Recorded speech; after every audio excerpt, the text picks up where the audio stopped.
Peptides can help your skin look younger and your hair grow back. That is why I first got interested in peptides. The skin bit, not the hair bit. Hi, I'm Tony. I'm an author, presenter at Sky Sports, and years ago I went to the jungle and got ill. Very ill. So this is my podcast adventure to find more energy. It's packed with biohacking, science, health tech, supplements, and some of the most well-known experts on the planet. This is something I spent 4 months of my life doing with electrodes glued to my head so that you can do a lifetime worth of meditation. Decide what you don't give a fuck about, which is something you don't care about. Some of it gets quite out there. I had some stem cells sent up to my house that I had stored, and then I injected myself with mannitol. And we even hack hangovers. Alcohol is poisonous. So is water and oxygen in the wrong dosage. So that's my podcast, Zestology. Live life with energy, vitality, and motivation. Yeah, and today talking peptides. They really do help with skin and hair. And thankfully I don't need the hair bit yet, maybe in the future. But the skin bit, definitely. And I have noticed a difference from using copper peptides. So I really wanted to speak to a peptides expert. I have mentioned peptides on the podcast before. You can buy moisturizers and skin sort of oils in this country and in the States with peptides in them. Peptides can also help the body to repair and restore themselves. They can help to speed up healing of injuries, reduce inflammation, and in some cases may help with sleep and digestion. There are even peptides that can support a healthy immune response, and they're being looked at for how they're researched for how they can treat several diseases like cancer, MS, and many others. Pretty much any condition you can think of. So, Nathalie Niddam is on today, peptides expert, and so much more as well. Really enjoyed speaking to Nat Niddam. You can head to her website, which is natniddam.com. And she's even got a top 5 peptide stacks PDF on there if you want to check that out. But here is Nathalie Niddam on Zestology.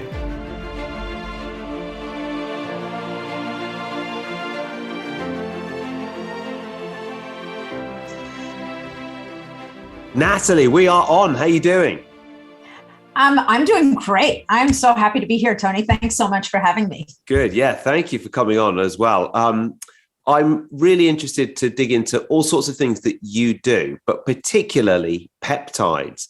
This is something that I have been interested in for a while, but I still feel like a bit of a dummy. So you might have to start from the beginning. Why? Because I know you're an expert on peptides. So why should we be interested in peptides? That's a really good question. So maybe I'll back up a little bit and just explain a little bit what a peptide is, because I think that's part of what makes it so exciting. So what peptides are fragments of proteins that are generally naturally occurring in the body in some way, shape, or form. So they're either a piece of a protein that is produced in the body, or in some cases they might be the whole thing. But they are, and a peptide by definition is a small protein. So typically, depending on who you talk to, they're either 50 amino acids or fewer, or 100 amino acids or fewer. Amino acids, as your listeners may or may not know, are the building blocks of protein. So if you think of it in terms of Legos, those single little Lego blocks, you imagine your peptide is an arrangement of these single Lego blocks, but not always, obviously, never actually in a line, but kind of in some kind of 3D configuration, which allows them to bind to certain receptors in different parts of the body. Okay. Now, I know that having spoken to our friend Zora, started using copper peptides on my skin. Okay. And I've heard Ben Greenfield talking about it as well. And I know that you're an expert on this. And I sort of know why it's good for me to be using copper peptides, but I want to understand why these Lego blocks are actually going to help my skin. Right. Well, that's a good question. And, it's so how much you're going to see. I gather you're using the copper peptides topically on your skin, correct? I am. Okay. So, copper peptide, which is GHKCU, is how it's properly called. Yeah. There's actually 2 ways to use that peptide. And most peptides, I should have probably said, are administered by subcutaneous injection. So that would be an injection into the fat layer of the body, or either around the belly or the hips. There's a few of them that are still bioavailable orally, and the copper peptide that you're talking about is bioavailable topically. Yeah. One thing I will say about this copper peptide is that it is the doctor who discovered it is a gentleman by the name of Dr. Lauren Picard in the 1970s. And he's got a whole line of products based on this copper peptide. And he generally recommends that before you apply the copper peptide, you do some kind of exfoliation or something to disturb that topical skin layer to allow the peptide to penetrate. But the reason why it's such an exciting peptide is because it is said to have the capacity to reverse aging of the dermal layers. But when you use it subcutaneously, what's really interesting is that it is said to be a huge epigenetic influencer. So it influences over 1,000 genes in the body. And there's a university in the States, I want to say it's maybe Stanford, but some university that actually took the time to say, well, what is this thing doing? And they documented that it flipped gene switches in over 1,000 sites. So it's a really exciting peptide. It does much more than skin. It can help to reduce scarring, and it's just a very powerful, if you will, epigenetic impact on the way that your genes express. So are you saying that even if you use it on your skin, that there can be other impacts on other parts of the body? I don't think so. I don't think that from transdermal use, you're going to get those impacts through the body. And the other thing that I think is important to mention about GHK-Cu, so Cu is the copper, and GHK requires copper to be activated. Right. When people are using it subcutaneously, like by injection, so now you would get a systemic effect. So you would get effects through the body. Right. Okay.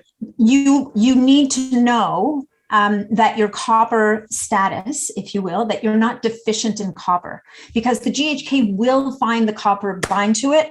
And in a sense, that is almost the best way to use it, because I've seen people who've used GHK-Cu subcutaneously a lot for a very long period of time, because they were using it for different conditions, if you will.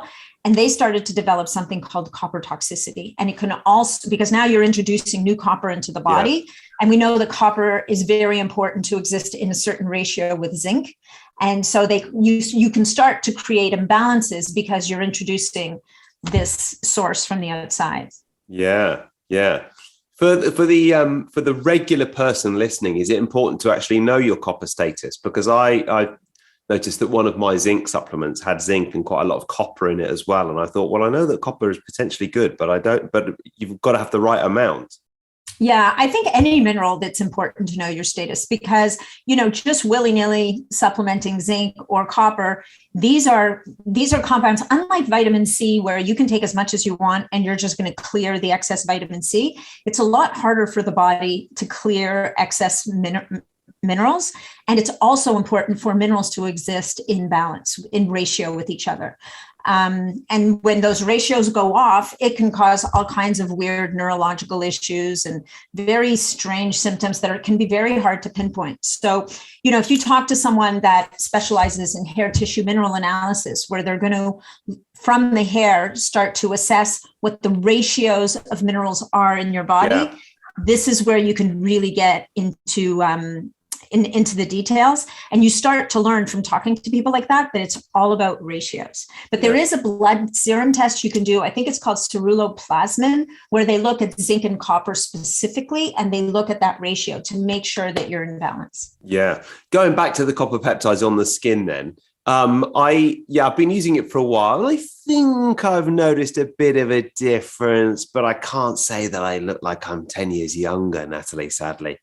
Yeah, so number one, with any skin product, it takes a while. Number two, I think that the copper peptide is a really great component, but it's not going to do it all. I really don't think so. And definitely, if you look at the studies where they did their studies on mice, for example, and they used GHK to improve skin health and appearance and this and that, they were actually infusing the mice with peptide through the day. So they would be delivering a dosage over the course of the day. Yeah. So it's, you know, how are we going to use this peptide to really get the biggest bang for our buck? Still remains a question. Is it a good thing to apply topically? I believe so. Might it be a good idea to also be using something that helps it to cross the dermal layer? I think that as well.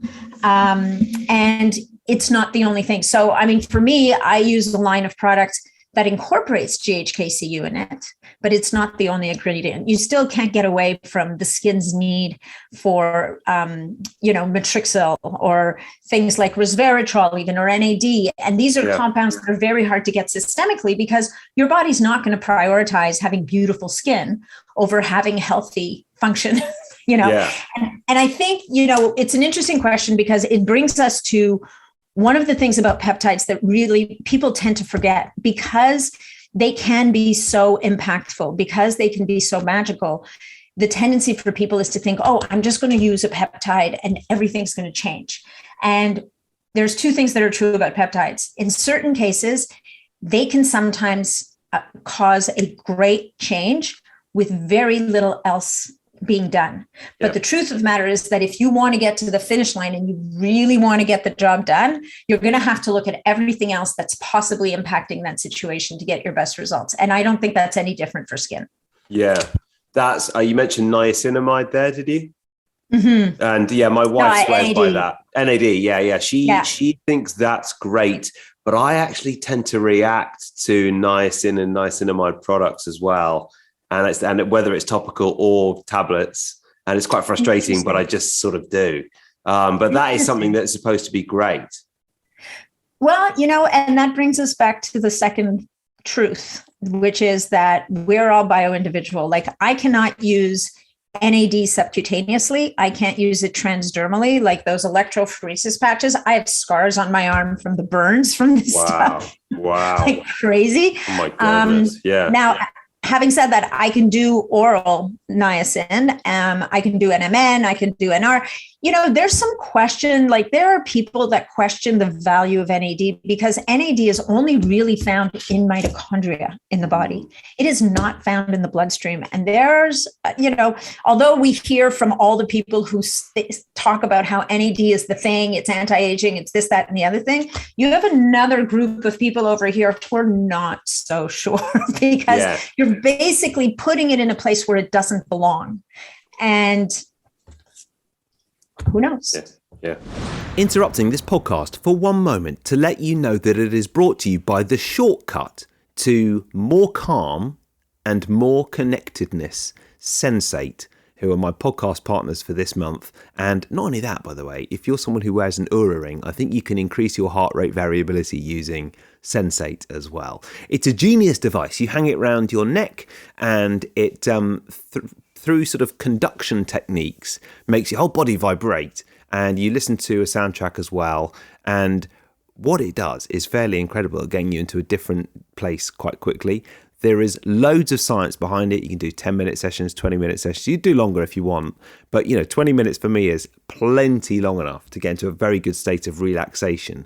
It's nice before bed, but in my experience, if you do it an hour before bed, you'll just drop off there and then. So you need to make sure you do it at exactly the right moment because it is really strong at supporting your stress response system. And let's face it, we all need a bit of that at the moment. If you go to getsensate.com/Tony Wrighton, you can get 10% off by using the code TONY. That is getsensate.com/Tony Wrighton. Use the code TONY and get 10% off. It really does work well. And it's sort of a shortcut to reducing stress and anxiety and staying cool, calm, and connected. And I think one of the great things about this thing is that there's a lot of gadgets and tech advances in the biohacking world which cost a lot. This is, it's a bit of an investment, but it's not a new mortgage. So getsensate.com/Tony Rice and use the code Tony for 10% off. Now, back to the show. You mentioned you take a copper peptides, which is mixed with something else. I do as well. I know a lot of people are going to want to know what it is. I take the ordinary. Great product. They've got a great range. They've got a great range. Their price points are amazing. I am a huge fan of the Young Goose line. I think it's one of the really best thought out skincare lines out there. I've been a devout follower since the fall when I first met them at the Upgrade Labs conference. And I would say I've seen a real difference in my face, and I'm no spring chicken. So it's helping me to stave off the damage a little bit. That's great. Yeah. Because I want to come on to the other peptides you were talking about in a second, but there's also a thought that even better than skin, copper peptides work very well on hair regrowth. Absolutely. But again, as part of a complex, right? You're going to have the hair regrowth stack. And I don't know if I remember the whole thing, but there's a zinc thymulin, which is also a peptide. There, BPC 157 is another peptide that can be quite effective for hair growth. Thymosin beta 4 for hair regrowth. Valproic acid, which is not a peptide per se, but is also important in this complex. And of course, GHKCU can be helpful. But the truth of hair regrowth is it's multifactorial. You've got to really you've got to go at it from many different aspects. And there's some people that are having pretty good progress. I mean, they're making good progress in the area, but I don't think we've yet kind of hit the holy grail. Yeah, it's not the miracle cure, and nor is copper peptides on the face, which is a shame because it'd be lovely to have the miracle cure, but there you go. Yes. Silver bullet. I know. Where is it? I know. So what was the other copper peptides that you were referring to? Okay, so you have in the family where you have GHKCU per se, you also have peptides that people may have heard about, things like BPC 157, which is body protective compound, thymosin beta 4, which is a thymus peptide, so it would have originated from the thymus gland, thymosin alpha 1. So these are some of the best known peptides. But there's also another group of peptides that's really starting to gain a lot more awareness in our world. And these are called bioregulator peptides. And the bioregulators are, first of all, united by a common theme that they are the tiniest of the tiny peptides. So they're 2 to 4 amino acids long. It's a little bit like GHK, which is only 3 amino acids long. But these bioregulator peptides are specific to tissues, organs, and parts of the brain and nervous system where they don't just bind to receptors, they actually get into the nucleus, they bind of the cell, they bind to DNA, and they upregulate the production of proteins. And the end result of this is a rejuvenation of the tissue, the gland, or the organ from within. And these come out of the world of, dare I say, Russia. There's a very well-known professor, researcher in Russia, Dr. Vladimir Kavinson, who has been developing these and discovered them essentially himself 40 years ago. And they're extensively used there and quite extensively, like they're starting to gain traction here. But what they really are they are extracts of tissues, glands, and organs. The oral ones, anyway, are extracts of tissues, glands, and organs of young calves.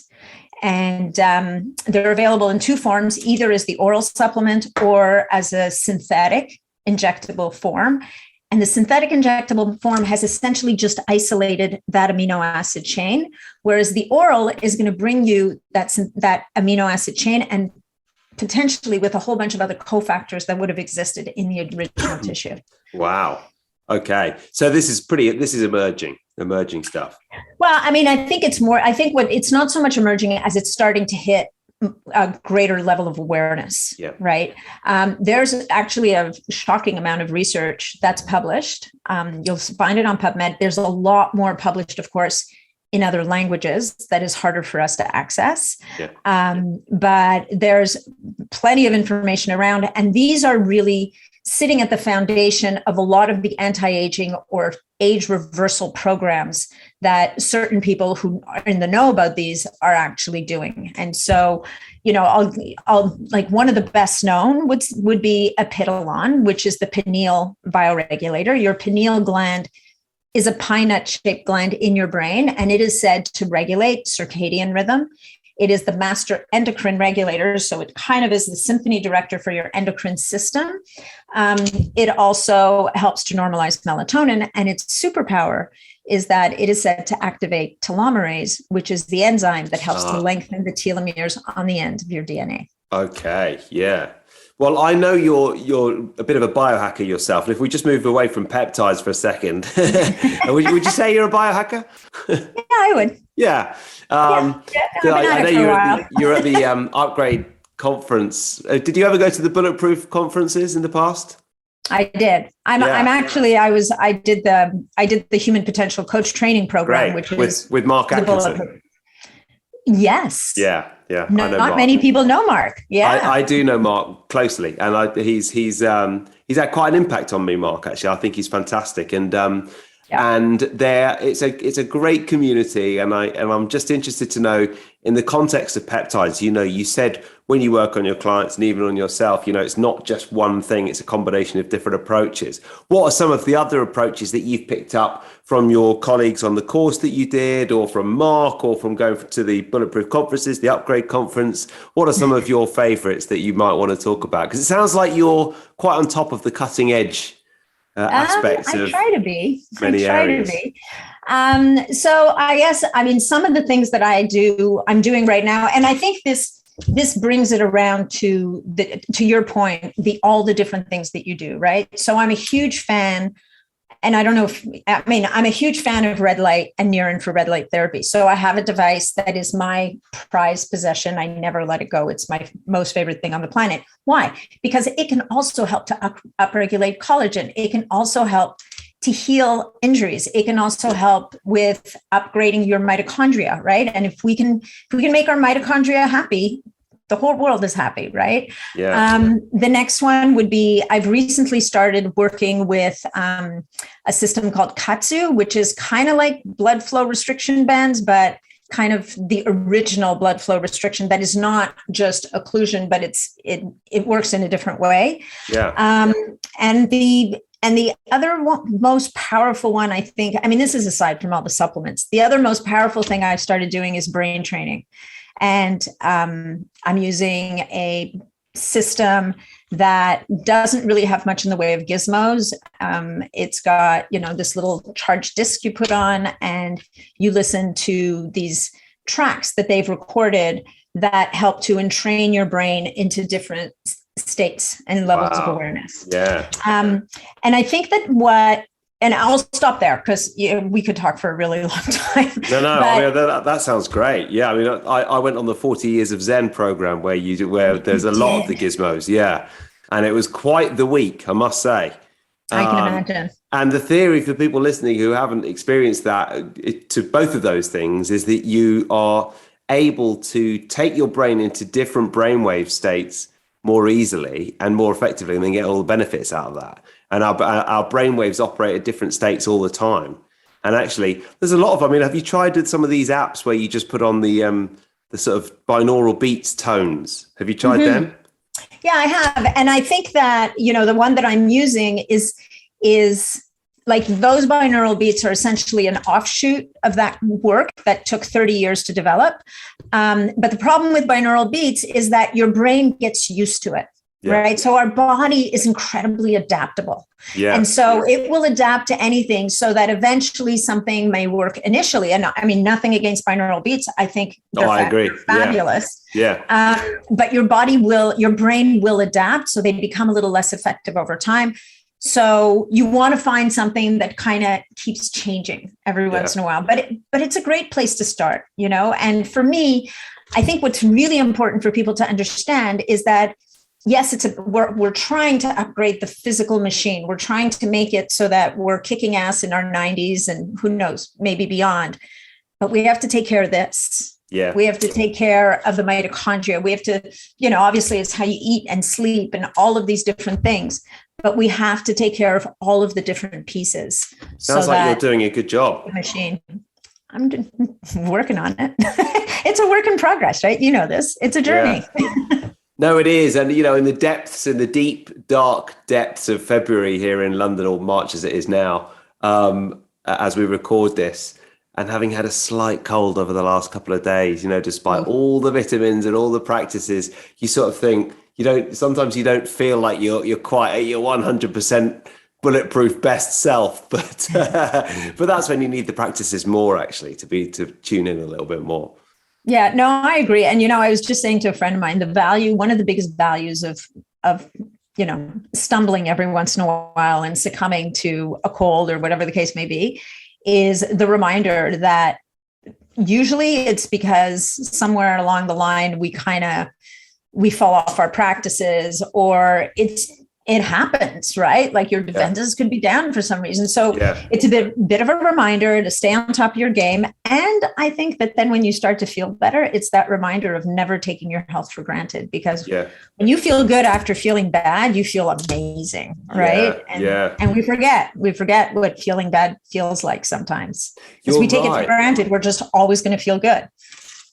Yeah. And it's funny. I think I mentioned recently on another podcast, I have a friend who every once in a while he has an energy slump, and he says it comes 2 weeks after a period of stress in his life. So he says the period of stress goes, gets back to normal. 2 weeks later, his body starts to come down. It's that long. And ever since he said that, I've started to notice that, actually there's like a lag between adrenaline and high stimulation, and that dying down and then relaxing, and then the body sort of getting rid of it all. No, that's really interesting. It's almost like you go into overdrive to fight it, right? Yeah. But that overdrive comes at a price as well.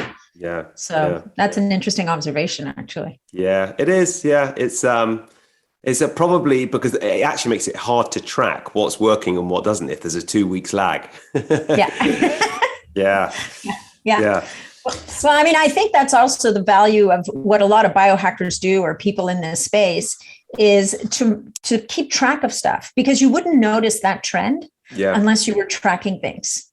It would go completely unnoticed. And, it's funny, I was about to write a post for social media today about the power of tracking for good and for bad, because there is a dark side to tracking everything that we do. But definitely, and particularly if somebody was going to kind of dip their toe into this zone of peptides, keeping track of things is very important to understand how your body responds to different things. Because as you said earlier, with the NAD, for example, even though in general we will say, this is good for healing, and this is great for GI, and this is great for something else, different people are going to respond differently depending on what's going on with them or their basic physiology. And it's only by tracking that we really are able to kind of get a handle on these things. Yeah. I'm a tracking geek. If you ever want someone to talk to you for hours about tracking, I'm the person. I've been doing it for years, but then it's still hard to get decent data, because a lot of it's very subjective. Some of it can be blood tests and numbers that you can't argue with, but some of it is very subjective. It's like, how's my energy on a particular day? How's my skin looking? Is it a little bit better? It's difficult, isn't it? Yeah, no, for sure. But, the skin, the thing that doesn't lie is the camera. As a matter of fact, as we look in the mirror and I'm like, oh yeah, I look good. And I pull out my phone, take a selfie. I'm like, holy jumping. Frightening. Yeah. What me do people see? Did they see the me in the camera, or did they see the me in the mirror? Hope it's the me in the mirror. But then, there's I have to say, having worked in TV for many years, the lighting makes such a difference.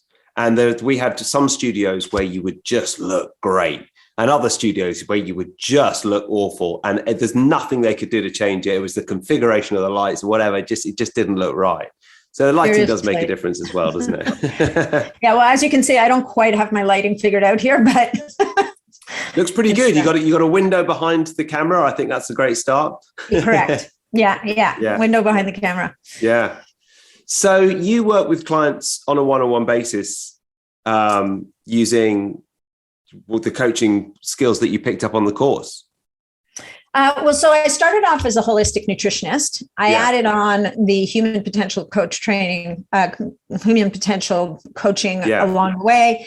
I picked up, in this business, you're always picking up new tools. Absolutely. Right? Yeah. And so I've done some training around epigenetics. I've done a little bit of training around peptides. I mean, when it comes to peptides and stuff like that, I help to guide people. I educate people, but I'm not a medical doctor. So no, but the extent of your knowledge is very clear. You clearly have done a lot of training in this area.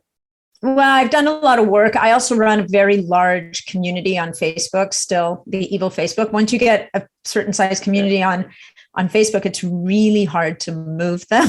Yeah. Facebook is like the place everybody loves to hate, right? Yeah. But the problem, listen, we just did an online challenge and we were like, why don't we do it on Telegram? And Telegram's actually very, very useful. It's very easy to use, a bit like a cross between WhatsApp and Facebook. And yet no one's on it, or not everyone's on it. So, Facebook's where everyone is. Yeah, it's that critical mass that they still, or I guess we shouldn't even be calling it Facebook anymore. We should be calling it Meta. Yeah.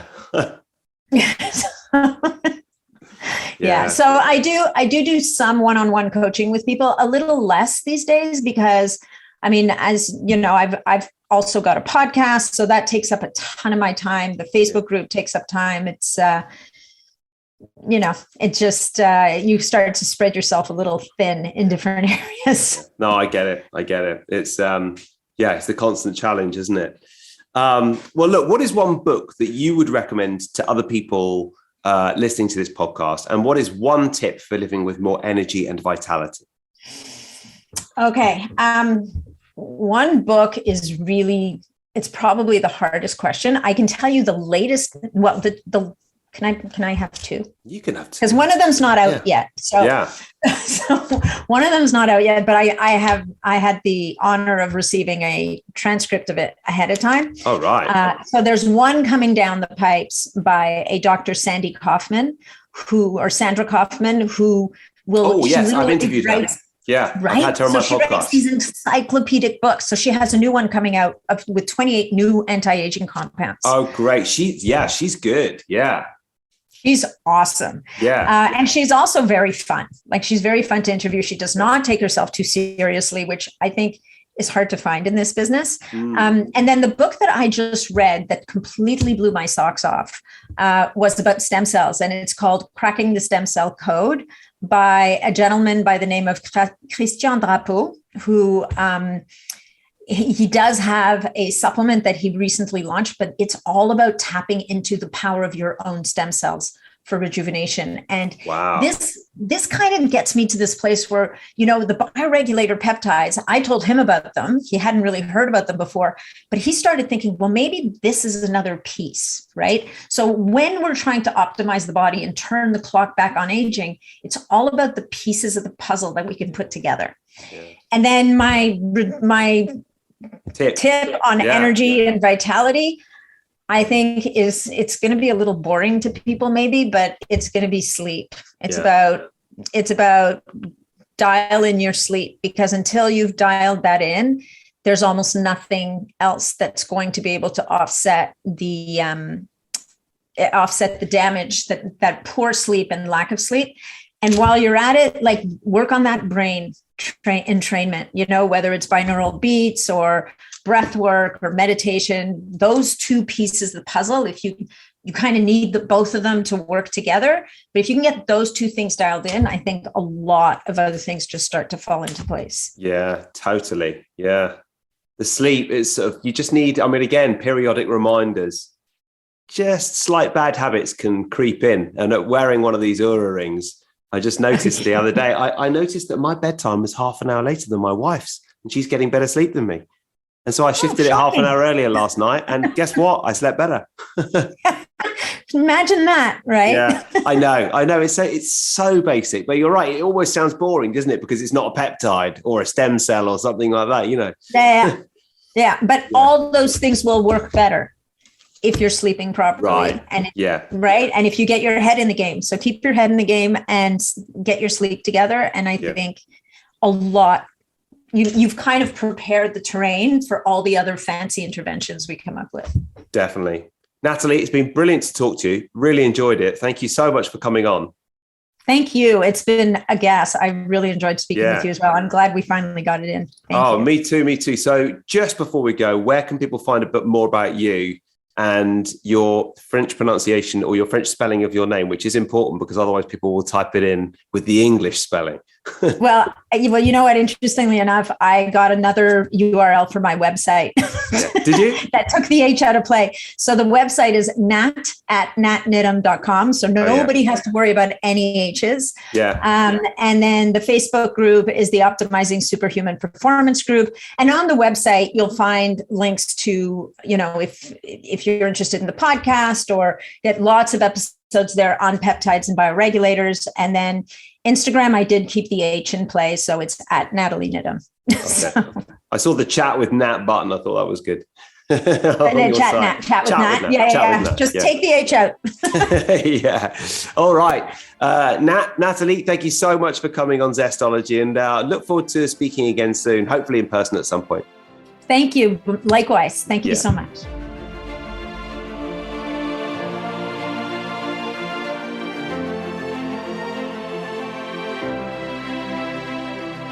Thanks to Nat, and thank you for listening as well. And remember, her website is natniddam.com. Just a quick mention of my podcast partners today, which is the wonderful Sensate. If you head to getsensate.com/Tony Wrighton, then all the details are there on this awesome meditation device. What would you call it? A meditation pebble?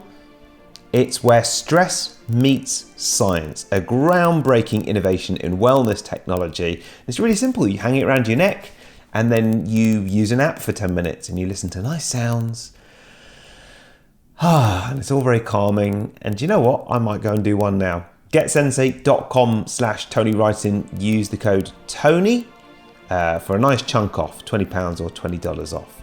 And it's sort of a pebble-shaped wearable, a selection of soothing audio tracks, and it is definitely an enhanced state of meditation and relaxation that taps into the vagus nerve. Getsensate.com/Tony Wrighton for more on that. Let me know how you get on, and thanks for listening. See you next time.